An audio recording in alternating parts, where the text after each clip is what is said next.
In this video, I'm going to go over the Unit 1 test review. It says up here for numbers 1 through 5, evaluate each limit. To do that, we must factor anything that's factorable and then put the -1 in for all the x's. Okay, so that's what we're going to do. And the way I do this is I bring out the 2x in both. I do 2x and 2x, and then I'm looking at what are the factors of -3 times 2 is -6, right? That then add up to be that -1. So that would be -3 and +2, right? -3 and +2. Now notice that this can be factored, so we are going to factor that. So we're going to bring down our 2x minus 3. That's one of our factors. And then when we divide 2 into 2x, we get x. And we divide 2 into 2, we get 1. Now notice we have this over the x plus 1, right? So these guys are going to cancel each other out. So what we're actually going to put our x equals -1 into is that function right there. So we're going to go 2 times -1 minus 3. That's -2 minus 3. So our answer is going to be -5. So again, this is our process. So once again, if we factor the top one up here, we've got an x, and what are the factors of -10 again? So one's going to be negative, one's going to be positive, right? So this is going to be +5 and x minus 2, right? That's not very clear. Let me rewrite that. X plus 5 and x minus 2. Okay, then we're going to factor this. This is going to be x plus 2 and x minus 2. So notice again that we've got the -2's that cancel each other out, right? So again, this is when we evaluate. So now we're going to take this 2 and we're going to plug it in for all of these x's, for that x right there and for that x right there. So this is going to be 2 plus 5 over 2 plus 2. That's going to be 9 over 4, which we also know is equal to 1.75. And the answer could be represented either way. All right, this is that last one. Again, we're going to put this -3 in for that x and for that x, okay? So 2 times -3 squared minus 10 times -3 plus 17. So this is going to be 2 times -3 times -3 is 9. That's going to be a negative times a negative, so that's going to be positive 30, right? Plus 17. So this is going to be 18 plus 30 plus 17. And when I did that, I got that this was 65. Wow, I cannot write very clearly today, y'all. Sorry. There you go. All right, now with this next one, what does this right here mean? That's what I want to know. It means we are approaching -2 from the positive side. So once again, if we look at a coordinate plane, all our positive numbers are over here, all our negative numbers are over there, right? So that means we are going from this direction, yes? So what does that mean? That means my values are all going to be, and if it's positive, y'all, it's always going to be greater than, okay? So in this case, we're looking at -2, so we're looking at the x values that are all greater than, right, -2. So if we had -2 here, what would we be talking about? The stuff that's over there, yeah. And that's where we're coming from because it's positive. So that means then that we are going to use the function, this one right here, right? So we're going to then plug the -2 into the function. So 3 minus 2 times the -2, that's going to be 3. -2 times -2 is 4, right? So that's going to be +4. So that's going to be equal to 7. Okay, again, notice this is the negative direction right here. Y'all see this? We're coming from the negative side now. So when I do a problem like this, I'm just going to take a number that's less than 7, okay? So for absolute value of 6 plus 7, right? And then this is going to be -6 plus 7, right? So if I were to put this in, now also you can put this in the calculator. I'm going to show you all that too. So let me show you, just give me one sec. So I went ahead and put this in the Desmos calculator, but you guys can also put this in the TI-84s. And the way you get the absolute value is you click the math button and then go over one to the right, and then ABS will show up, okay? So notice here what's happening to the graph. It's headed towards infinity, you know? So that's another way to double check this, but let me go back here real quick here. So this is just a big number, right? And if we were to continue to do numbers that were getting closer and closer, so we could do, for example, we could do 4, we could put this in a table, right? And we could do 6.99 plus 7 absolute value, right? Okay, over. What you're going to see is this is going to end up being a really big number, okay? 6.99 plus 7. As we put this in, it just gets bigger and bigger. It's like an e to the power of whatever, okay? So what does this really mean? It means that the graph's heading towards infinity, okay? And that you can graph it to see that, or you can actually put some numbers in there and see it. All right, this one says 6 through 15. Use the graph of f of x and g of x. The limit of f of x as x approaches 3. So f of x graph is here. Notice that you guys are going to have to watch that. As x approaches 3. So as x approaches 3, it's right there at what? 5. Y'all see it? So that's 5.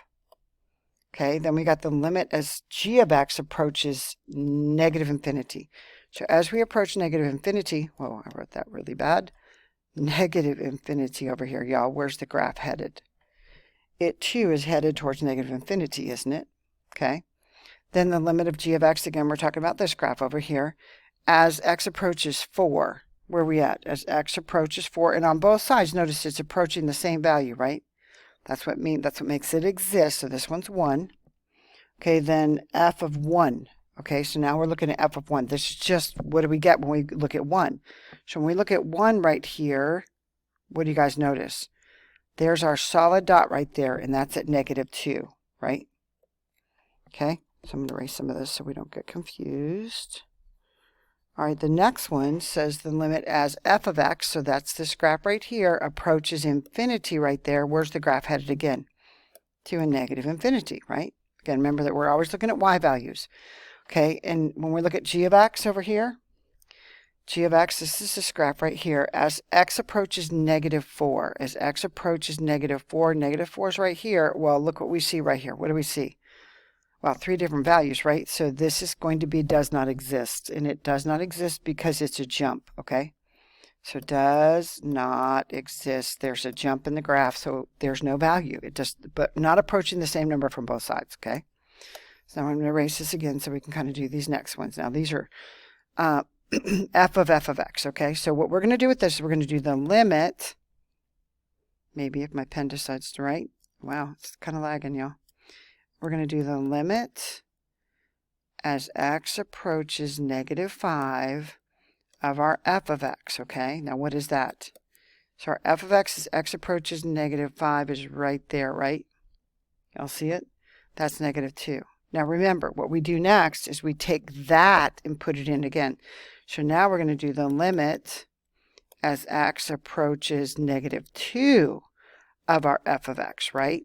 So as x approaches negative 2, what do you notice right here at negative 2? It does not exist, does it? So this is D and E. Okay, let's do the next one.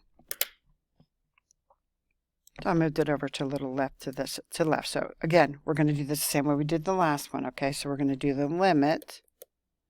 Remember, we always work from inside to out. I don't think I said that on the last one. So x approaches 2, right, of our f of x. So once again, we're talking about our f of x. So as we approach 2 right here with our x value, what is, that's going to be 4, right, y'all?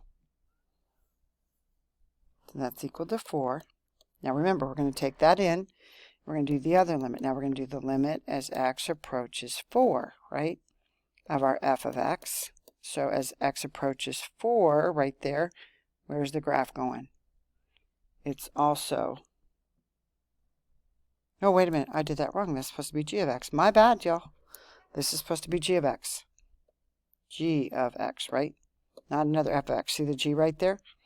Okay, so we're doing g now. When we're looking at g when we do 4. So when we look at 4 right here, we're at, what value is that right there? That's at 1, right, y'all? Okay, so that's our answer there. Okay, let's do the next one. Okay, well, this is the limit of f of x as x approaches negative 2 from the positive side. So again, what does that mean? So we are looking at the f of x graph, right? But we're looking at 2 right here. Then, or sorry, negative 2, but we're coming from the positive direction. And what value are we approaching right there? We are approaching negative 2. So that's the key there, okay? That plus means we're coming from our plus side over here. If it had minus, we would have been coming from over there, okay? So now the next one says the limit of g of x. Okay, so we're again talking about this g of x graph over here, this one right here. As we approach 2 from the negative direction, our value is that right there, which is -1, right? Okay, then as we approach 2 from the positive direction, that is going to be -2, right? Now here's the deal. This limit does not exist, and it does not exist when we have x approaches 2 because they're not the same number. There's a jump, okay? So this is going to be D and E. So for number 16, it says, what is the limit as x approaches 3? So we're approaching 3. Again, remember, these are our negative direction. This is our positive direction, okay? So as we approach 3 from the negative direction, right, what are we approaching? What value? 4. Y'all see that down here? We're approaching 4 here, right? Up here, this is our 3, okay? So, and then as we approach it from the positive direction, that's what we're talking about there, we're still approaching 4, right? Both of those values are approaching 4. So does the limit as x approaches 3 exist? Yes. And the reason is because it's approaching the same number. Because from both the left and the right,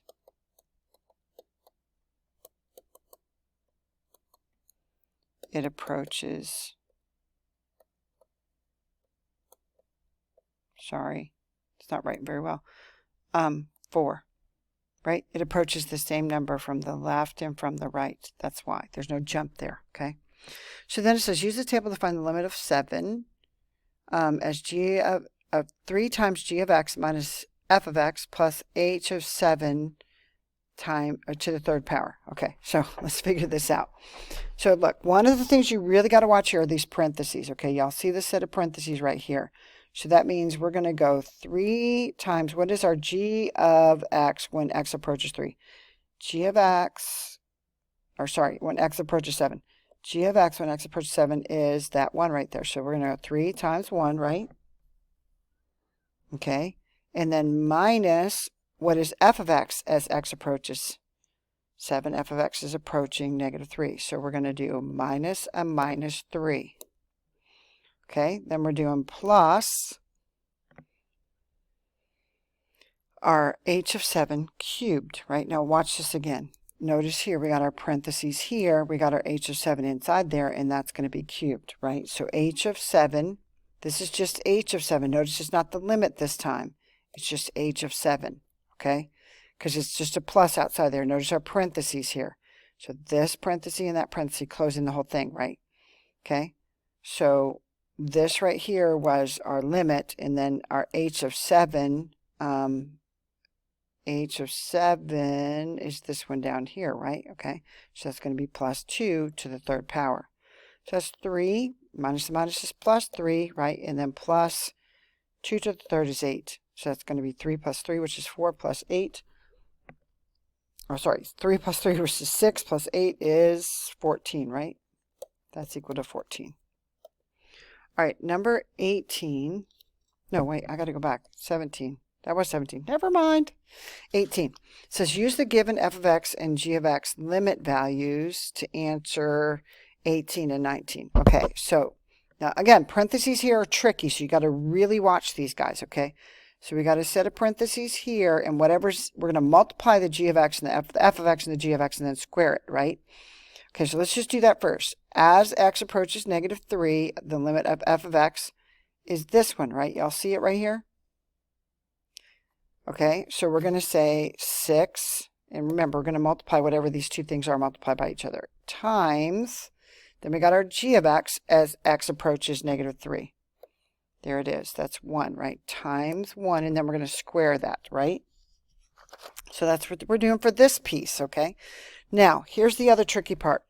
When we have a negative in here, it means that we are no longer looking for, on this particular problem, we're no longer looking for the limit as x approaches -3. Now we're going to change the sign of it, so it's going to be +3. So we want the limit of f of x as it approaches +3. Now we're talking about this number, okay? So that's going to be plus our 4, and then we got minus, and what is the g of x as x approaches negative 3? G of x as x approaches negative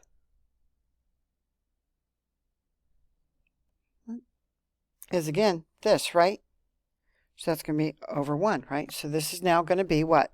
6 times 1, which is 6 squared. That's going to be 36, right?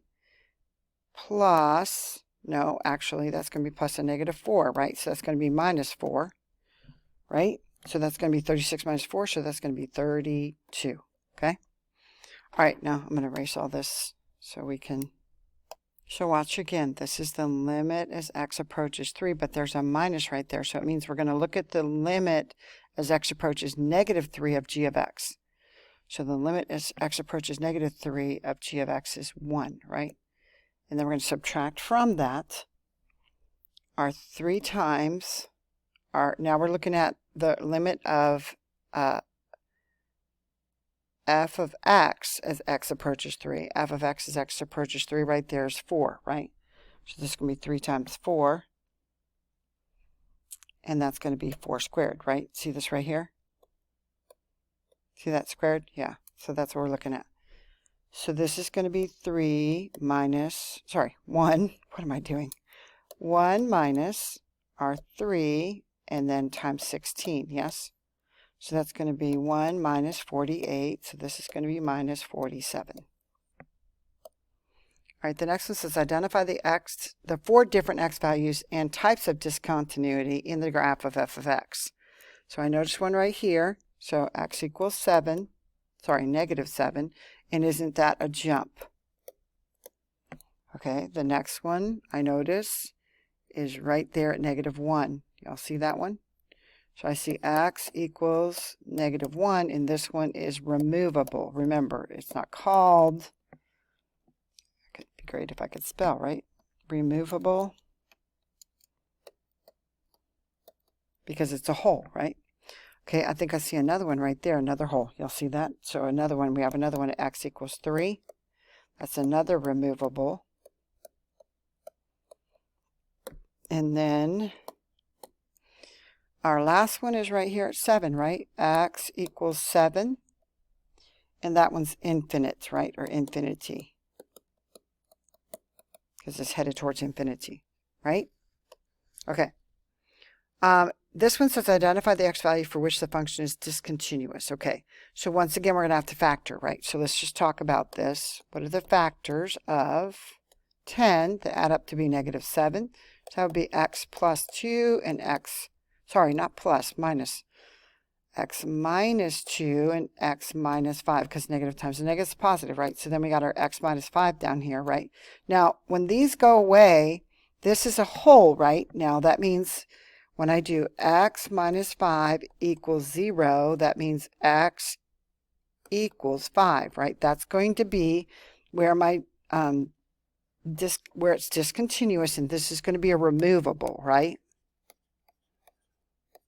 Now, notice, we have that x minus 2 left at the top, right? But because it's on the top, we're good, okay? We don't have to worry about it because it's left on the top. It doesn't give us any discontinuity, okay? All right, so here again, on this one, I know that if I have something in the denominator, remember, we did this with Unit 1, okay? So when we do this, we do x minus 6 equals 0. So x equals 6, right? So isn't this going to be a vertical asymptote? Anytime we have a vertical asymptote, it's going to be where it's infinite or infinity, okay? It's headed towards infinity, isn't it? Okay. All right, so the next one, again, we got a factor, right? So we've got x minus 1. I don't know why this thing is messing up over here. X minus 1, but it is. Over, okay, what are our factors again? Of negative 4, our negative 4 there, that add up to be 3. So that's going to be x. Wow, this pen is not being my friend today, y'all. X plus 4, right? And x minus 1. Okay, now the difference here is, okay, we're going to have something left in the denominator, right? Now this goes away and we're left with 1 on top, okay? So this is going to have two values where that are undefined, right, y'all? So again, we've got x equals 1. Remember, you just changed the sign because you said it equals 0. So this is, again, what? Removable, right? But look, we still got one down here, don't we? See this one down here? So again, that's going to be x equals -4. This is a vertical asymptote, so this is going to be infinity again. Okay? All right, is the piecewise function continuous? Explain why or why not. Okay, so what we're going to do here is we're going to plug in the values. Okay, so when it's asking us this question, we're plugging in these values, 1 and 1, into it. If we get the same output, then it is continuous. So we're going to go 2 times R1 plus R1. That's going to be 2 plus 1, and that equals 3, right? Okay, let's do the next one. 4 minus 1 squared. That's going to be 4 minus 1, which is also 3. So, because we get the same output, yes, it is continuous, okay? Because we get the same value.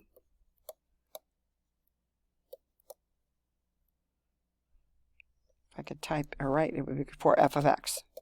Okay, because we get the same value for f of x, that means it's continuous. Now, if we got different numbers for these guys, it would be discontinuous, okay? All right, it says use the table of values to answer 25 through 27. Okay, now this is where we're talking about the last lesson that we did, guys. Okay, this is what this is covering.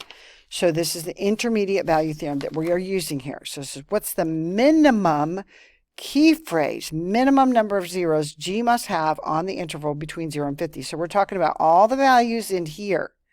So I'm just going to think about this. So I'm going from -4 to 8. Aren't I going up?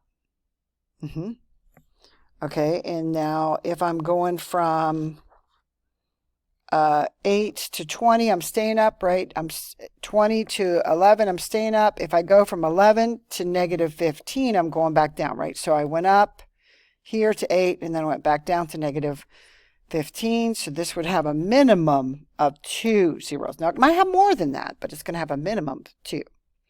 Then, let's look at this next interval that it's asking us about. Okay, the next interval it's asking us about is from 5 to 28. So it's talking about these values right here. It says, what is the fewest possible number of times f of x would be equal to 10? Okay, so do you see any values here where 10 would be? Obviously, 10 wouldn't exist in there, right? But again, wouldn't a 10 land in between those numbers right there? It would.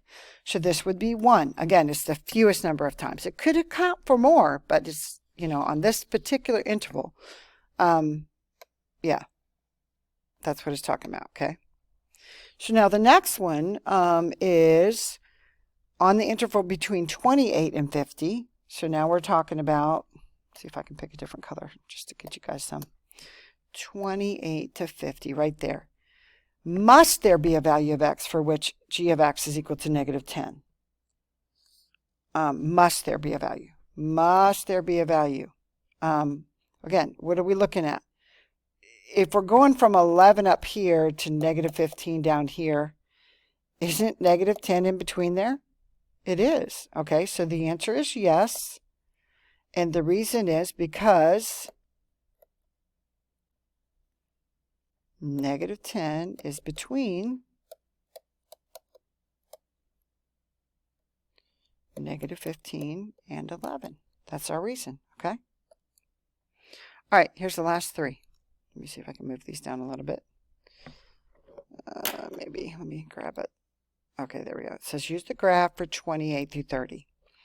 So we're looking at the limit of f of x as x approaches -3. So 1, 2, 3. There's -3 right there. Okay, so what's the limit? Are they going in the same direction? No. And because they're not going in the same direction, this does not exist. Okay, that is the key there.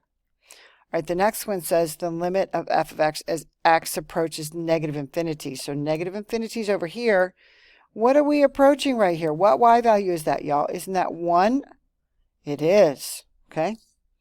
Then it says, what is the limit of f of x as x approaches -5? Okay. So we're looking at -5. Well, let me do this in another color. So as we approach -5 right here, no matter which direction we come from, y'all see that we're approaching 0.